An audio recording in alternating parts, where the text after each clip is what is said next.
તમે ભલે દુનિયામાં કેટલી પણ મિષ્ટાન ખાધી હશે, પણ માના હાથનો શીરો એની મજા જ કઈ અલગ છે બોસ. તો આજે આપણે બનાવીશું બિલકુલ એવો શીરો જેમાં આવશે એ જ ઘર જેવી મહેક, ઘીનો ખળખળાટ અને માના હાથ જેવો પ્રેમ.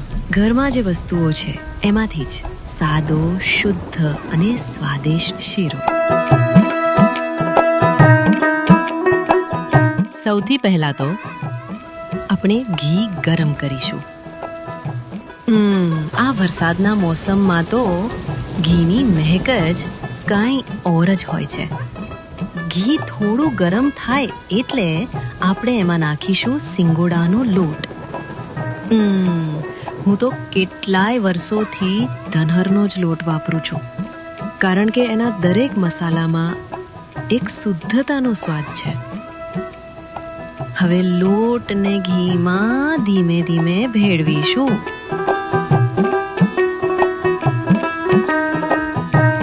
જોઈએ એટલું ઘી વધારીએ, પછી જ્યાં સુધી સરસ મિક્સ ના થાય ત્યાં સુધી હલાવતા રહીએ. થોડું દૂધ ઉમેરવાનું, પણ સાવ ધ્યાનથી, જેથી શીરો કઠણ પણ ના થાય અને ઢીલો પણ નહીં રહે. હવે સ્વાદ અનુસાર ખાંડ ઉમેરીશું અને બધું સરસ રીતે ભેળવીશું. અને બસ, તમારો ગરમ ગરમ શીરો તૈયાર.